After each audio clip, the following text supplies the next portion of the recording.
ہے مدت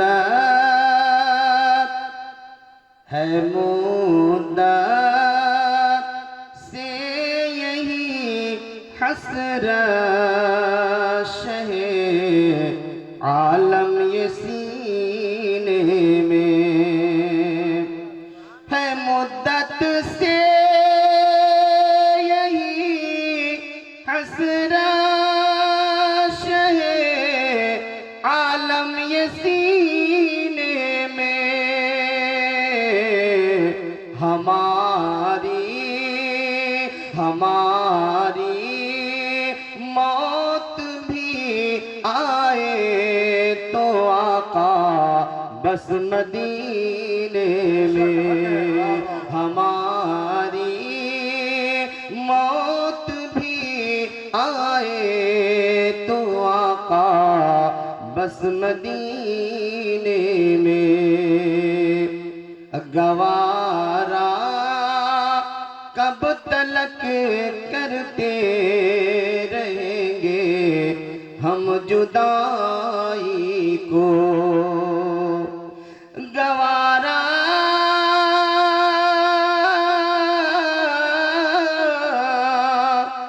گوارا کب تلک کرتے رہیں گے ہم جدائی کو تمنا ہے بلا لیتے کبھی حج کے مہینے میں تمنا ہے بلا لیتے کبھی حج کے مہینے میں ہماری موت بھی آئے تو آقا بس مدینے میں اور آخری شعر سماعت کریں لکھتے ہیں شاعر کہ نہیں پاؤ گے خوشبو مشک و بو میں اتنی تم لوگوں نہیں پاؤ گے خوشبو مشک و بو میں اتنی تم لوگوں کہ جتنی خوشبو مل سکتی ہے آقا کے پسینے میں کہ جتنی خوشبو مل سکتی ہے آقا کے پسینے میں ہماری موت بھی آئے تو آقا بس مدینے میں درود پاک پڑھنے اللہم صلی وسلم علی سیدنا مولانا محمد بارک سلم صلی اللہ تعالی علیہ وآلہ وسلم اس جلسے کا نام ہے اصلاح معاشرہ کانفرنس تو اصلاح معاشرے میں بہت سی چیزوں کی کرنی ہے ضرورت بھی ہے جہاں ہم معاشرے کی اصلاح کریں اس اصلاح میں دونوں طرح کے اصلاح ہے اصلاح اعمال بھی ہے اور اصلاح عقائد بھی ہے دونوں کی اصلاح ہونی چاہیے اور ضرورت بھی ہے پہلے چھوٹی سی ایک بات اپنے دماغ میں بٹھا لیں ابھی حضرت علامہ مفتی محمد اظہار صاحب قبلہ بیان کر رہے تھے درود پاک کی فضیلت بڑا اچھا لگا لوگ محظوظ بھی ہوئے عمل بھی کرنا چاہیے کثرت درود کرنا چاہیے سب کو میں تو جہاں تک مانتا ہوں یہ میرا ماننا ہے کہ درود پاک سے بڑھ کر کوئی وظیفہ ہے ہی نہیں یہ میرا ماننا ہے اور حقیقت میں جو روایتیں ملتی ہیں اقوال ملتے ہیں ان سے یہی پتہ بھی چلتا ہے کبھی کبھی لوگوں کو گمراہ کیا جاتا ہے اس طرح سے کہہ کر کہ درود اور سلام دونوں ایک ہی چیز ہے درود اور سلام دونوں ایک ہی چیز ہے لیکن قرآن کا مطالعہ کرنے سے پتہ چلتا ہے درود اور سلام ایک نہیں ہے دونوں الگ چیز ہیں درود الگ ہے سلام الگ ہے انسان کے بس کی بات نہیں ہے کہ وہ مصطفیٰ جان رحمت پر درود بھیج سکے، انسان کے بس کی بات نہیں ہے۔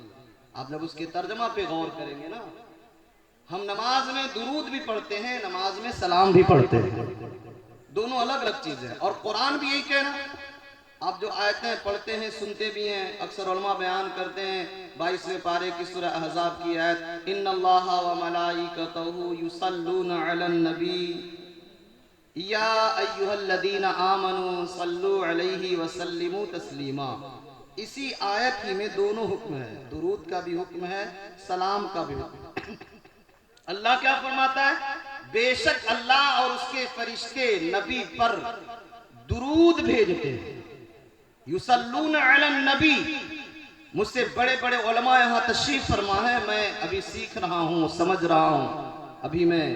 ایک طالب علم کی حیثیت رکھتا ہوں، تو یصلون علی النبی اللہ فرما رہا ہے۔ اور مفتی اظہار صاحب ہیں، مولانا شمیم مصباحی صاحب ہیں، یہ لوگ بہتر طریقے سے علماء اہل سنت جانتے ہیں، علامہ عز الدین ثقافی صاحب، تو یہ لوگ جانتے ہیں اچھے طریقے سے کہ التسلیم علی اور الصلاۃ علی، جب الصلاۃ کا صلہ علی آتا ہے تو اس کے معنی ہوتا ہے درود پڑھنا، اور جب التسلیم کا صلہ علی آتا ہے تو اس کا معنی ہوتا ہے سلام پڑھنا۔ اور یصلون یہ پہلے مضارع، اس میں استمرار پایا جاتا ہے، اس کا مطلب یہ ہے کہ بار بار بار بار، ایک بار نہیں بار بار۔ تو اللہ فرما رہا بے شک اللہ اور اس کے فرشتے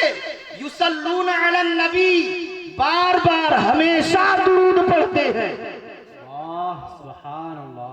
یا ایھا الذین آمنوا صلوا علیہ وسلموا، اے ایمان والو تم بھی نبی پر درود اور سلام خوب خوب پڑھو۔ یہ مفعول مطلق ہے، خوب خوب پڑھو۔ اب جہاں ایمان والوں کو حکم دیا وہاں صرف درود کا حکم نہیں دیا، اور اللہ فرما رہا ہے کہ بے شک اللہ اور اس کے فرشتے نبی پر درود بھیجتے ہیں، لیکن جب ایمان والوں سے کہا تو یہ سلونا کے ساتھ جہاں سلو ہے وہیں سلمو بھی ہے، اور التسلیم علی بھی، الصلاۃ علی بھی ہے، دونوں ہیں۔ صلو علیہ وسلمو، اب صلو علیہ پر واو یہاں عاطفہ ہے اور سلمو کو عطف کیا گیا، اب علیہ الصلاح کے لیے بھی ہے، علیہ التسلیم کے لیے بھی ہے۔ تو اللہ فرماتا ہے اے میرے بندو، تیرے رب کے فرشتے مصطفیٰ پر درود بھیجتے ہیں، اے ایمان والو تم بھی نبی پر درود اور سلام دونوں پڑھو، درود بھی پڑھو سلام بھی پڑھو۔ اور نماز میں ہم درود بھی پڑھتے ہیں سلام بھی پڑھتے ہیں، درود تو سب پڑھتے ہیں، اور سلام کب پڑھتے ہیں؟ درود سے پہلے ہم سلام پڑھتے ہیں، نماز میں درود سے پہلے سلام پڑھتے ہیں، تحیات پڑھتے ہیں، تشہد پڑھتے ہیں، اس میں نبی پر سلام پڑھتے ہیں، اس کے بعد درود شریف پڑھتے ہیں۔ اب آپ اندازہ لگائیں، جب پڑھتے پڑھتے ہم جاتے ہیں تشہد نا، تو اس میں ہم کس طرح سے سلام پیش کرتے ہیں؟ جب بات آتی ہے پڑھتے پڑھتے گئے تو کہتے ہیں السلام علیکہ ایھا النبی، یہی نہ پڑھتے ہیں؟ سب کو یاد ہے السلام علیکہ ایھا النبی؟ جو آپ پڑھتے ہیں نا عربی زبان میں، اس کے ترجمہ پر بھی دھیان دیا کریں، نہ سمجھ میں آئے کتنے اچھے اچھے علماء آپ کے قرب و جوار میں رہتے ہیں، ان کی بارگاہ میں جائیں، حضور ہم کو سمجھائیں تو سبحان ربی الاعلیٰ کا معنی کیا ہوتا ہے، حضور بتائیں تو صحیح سورہ فاتحہ کا مطلب کیا ہوتا ہے، حضور بتائیں تو صحیح سورہ اخلاص کیا ہے، حضور بتائیں تو صحیح درود کا مطلب کیا ہے، حضور بتائیں تو صحیح تشہد کا معنی کیا ہے۔ یہ پوچھا کریں، نہ پوچھنے سے بھی ہمارے علم میں اضافہ نہیں ہوتا ہے۔ اور بہت سے لوگ آج بھی ہیں جو دینی تعلیم سے بہت دور ہیں، بہت سی بیٹیاں بہنیں مائیں ہیں جو آج بھی دینی تعلیم سے بہت دور ہیں۔ اب دیکھیں ہم کہتے ہیں السلام علیکہ ایھا النبی، اے نبی آپ پر سلام ہو،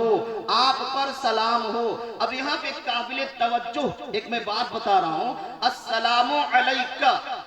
علیکہ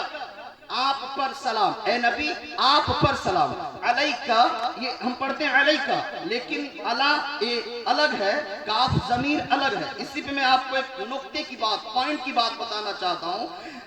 کیونکہ آج کے دور میں جب ہم سلام پڑھتے ہیں درود پڑھتے ہیں تو کچھ نبی کے غدار ہیں جو کہتے ہیں وہ سنتے ہیں کیا وہ دیکھتے ہیں کیا سنیوں تمہارا عقیدہ ہے نبی سنتے ہیں نبی موجود ہیں نبی دیکھ رہے ہیں آئیے صرف علیکہ سے میں ثابت کر رہا ہوں کہ نبی سنتے بھی ہیں نبی موجود بھی ہیں نبی دیکھتے بھی ہیں نبی حاضر بھی ہیں علیکہ یہ ثابت کرتا ہے مسلمانوں دھیان دو کیا پڑھتے ہو کیا عرض کرتے ہو السلام علیکہ پڑھتے ہیں اب علا حرف جار ہے اور کاف ضمیر خطاب ہے اور کاف ضمیر خطاب اسی کے لیے استعمال کیا جاتا ہے جو سامنے موجود ہو اگر دیکھ رہا ہو تو دیکھ بھی رہا ہو سننے کی طاقت ہے تو سن بھی رہا ہو تو کاف ضمیر خطاب اسی کو کہتے ہیں اس کاف ضمیر سے خطاب جو موجود سامنے ہوتا اسی سے بات کی جاتی ہے اسی سے اپنے باتوں کو پیش کیا جاتا ہے علیکہ کہہ کے جیسے ہم کہتے ہیں السلام علیکم آپ پر سلام آپ موجود ہیں آپ پر سلام آپ موجود ہیں علیکہ میں جو کاف ضمیر ہے یہ کاف ضمیر اس بات پر دال ہے کہ ضمیر خطاب اسی کے لیے استعمال کیا جاتا ہے جو موجود ہو جو حاضر ہو جو ناظر ہو اگر ناظر ہے تو ناظر ہے سامع ہے تو سامع ہے علیکہ نے بتا دیا کاف ضمیر نے یہ ضمیر خطاب ہے اے نبی آپ پر اے نبی آپ پر تو کاف ضمیر خطاب اسی کے لیے استعمال ہوتا ہے جو سامنے موجود ہو تو پتا چلا ہم نماز میں السلام علیکہ کہہ کر کے اپنا عقیدہ بھی پیش کرتے ہیں یا رسول اللہ ہم سلام پڑھتے ہیں ہم درود پڑھتے ہیں لیکن میرے آقا یہ عقیدہ رکھ کر پڑھتے ہیں کہ آپ موجود بھی ہیں ناظر بھی ہیں اور سننے والے سبحان اللہ ماشاءاللہ بہت ہی ضمیر خطاب اس بات پر دال ہے کہ نبی موجود ہیں نبی دیکھ بھی رہے ہیں نبی سن بھی رہے ہیں اور ہم نماز میں دونوں پڑھتے بھی ہیں اور آگے بڑھیں گے نا تو بہت سی باتیں کھلتی ہوئی نظر آتی ہیں صاف صاف آپ کچھ کہتے ہیں لوگ کہ تم یا نبی سلام علیکہ کیوں پڑھتے ہو یہ غلط ہے ہم نے کہا